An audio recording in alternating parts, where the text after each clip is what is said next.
It's the angles for me. Oh, this is gorgeous. But guess what? Let me show you. We about to pull her out.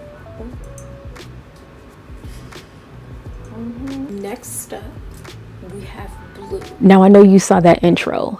This bob is a conglomerate of different styles. It already has the clip-ins installed. They're easy to remove, and this is how it looks straight out of the box. This is a 14-inch Yaki textured bob. It has that lace that spans ear to ear for a more realistic look. And of course, we have that pre-plucked hairline. And you already know this is equipped with an adjustable elastic band and adjustable straps. And again, here's a close-up of those clip-ins, and I'll talk more about those a little bit later. Now, you guys know I'm like the customization queen. I had to go in and tweeze and pluck the hairline just a little bit to do it to my fancy.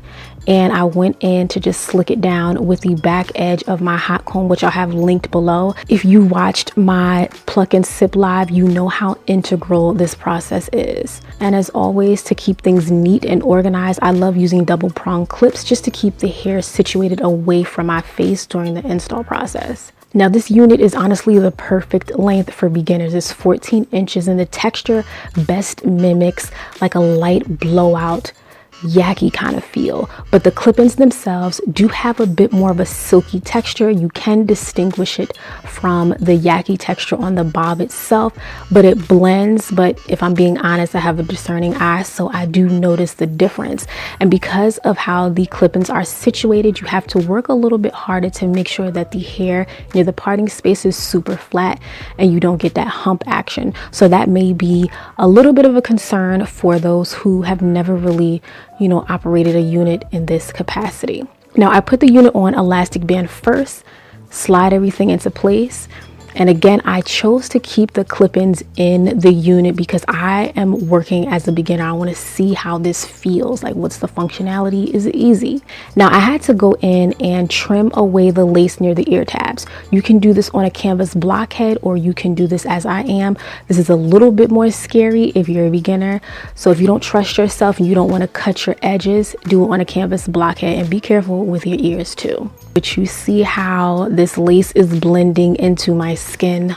Oh my God. So I decided to create a small section in the middle towards the front of the unit, and I'm going to focus on trimming away the lace, and I'm cutting a lot closer to the hairline than I normally do. I'm trying to improve my processes. I listen to you all, and so I'm working to trim closer to the hairline, and I'm using a bit of concealer as my indicator of where I want to place the gel. I'm using the Got To Be spiking glue. This is in the yellow bottle. I'm laying a very thin layer. You see how it looks shiny? It doesn't look white. It doesn't look caked on.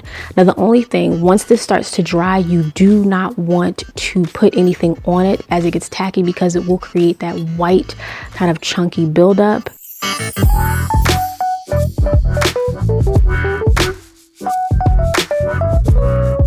Take your time and let that lace sink into the spiking glue. Use a little bit of water for areas that get a little tricky, but again, this transparent lace is everything. It just sits into the skin. I didn't even use pressed powder, so let's keep that in mind. And with my comb, I'm going in just to make sure that the hair has movement and flexibility and it's not caked down with the spiking glue.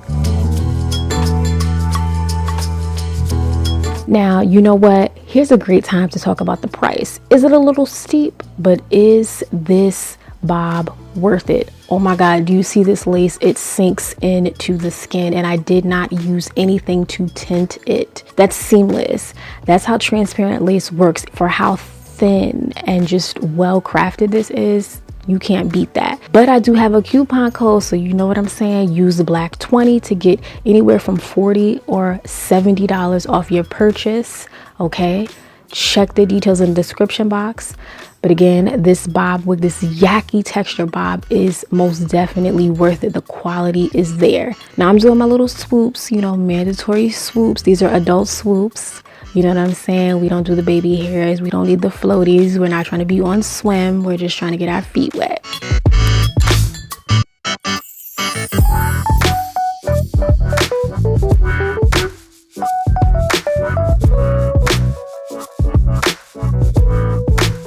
And we have to use this elastic band. Now this is where we're about to speed things up, because I'm gonna give you true tea about these clip-ins, straight no chaser, and this is just how I feel. Now I got myself together. Now you see when I remove the elastic band, again, the lace is sitting. Can you see the lace? You really on it? You can't, sis. Okay, thank you. Now, like I said, around the top of the unit, you can see those small humps, like a little bit of height near the parting space. So I have to be very strategic, but sometimes you can still see the start of the clipping in the hair. Now you can move the clipping down, but then you may have to adjust the length of the hair of the clip-ins by trimming it and tapering it. And to a beginner, that could be a little scary.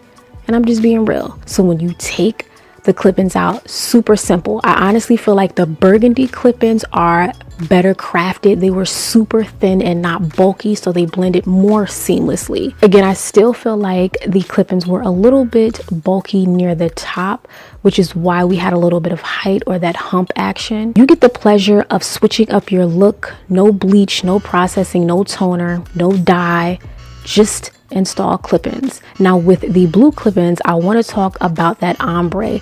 It is nowhere near as seamless of a gradient as the Burgundy clip-ins, so it's a little bit more choppy, and these are not the same length of the bob, so I had to go in and trim it to make sure that it matches. So again, from a beginner standpoint, this is a little bit scary. Now, do I like this color blue? Yes. Now when you are installing the clip-ins, you never want to put the edge of the weft closest to the parting space.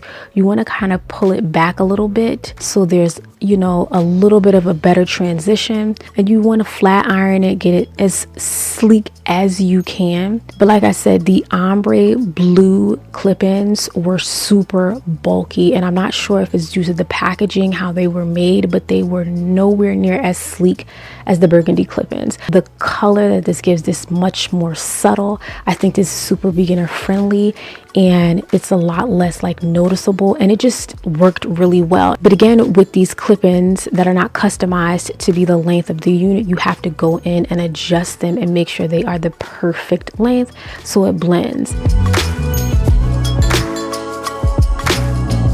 Now, I still had to go in and do a little bit of work, but I'm just letting you guys know I wasn't about to do all of that work. I prefer the unit with no clip-ins. If I were to do the clip-ins, I would really have to sit down and take my time. But y'all can't tell me that this bob wig isn't everything. They did the damn thing. It lays super sleek when you wear it as is, and this color is everything. The hairline is perfect. The texture, it just mimics a blowout that you would not believe. If you're interested in this bob and perhaps trying clip-ins, because maybe dyeing and bleaching and processing isn't your thing, nor is toning, so you can skip all of that and just get your clip-ins and practice. So again, check out RPGSHOW, use the code BLACK20 for money off. And if this unit happens to be a little bit more expensive than what you're accustomed to spending, make sure that you check out my wig playlist, which is jam-packed with a different style inspiration. But I'm definitely interested to know from you all, which clip-ins are you more fond of? Do you even like the clip-in look? I feel like the Burgundy is everything. You know, that's my signature color, but the blue, it offers a look that you might not think you'd like, but it looks bomb. And the only thing about this is, when you do this, you kind of have to remember where you place the clip-ins each and every time, and you have to designate a clip-in for the left and or right side, because again, it's based on how you trim them, because this bob is shorter in the back and longer in the front. But I do believe that there is room for improvement, and I like this idea, this style technique. We just got to work to make those clip-ins a lot more sleek and less detectable and more user-friendly, because that's the goal here. That's the goal. But thank you guys so much for watching. Make sure you take care of yourself. At the end of the day, I'm going to slay, and so I hope you join me. Make sure you subscribe, give this video a thumbs up, share with your homeboys and your homegirls, and meet me down in the comments, because we got a lot to talk about. I was 2-3 with these clip-ins, ready to take them out and just flex with the natural color bob. Bye-bye, y'all.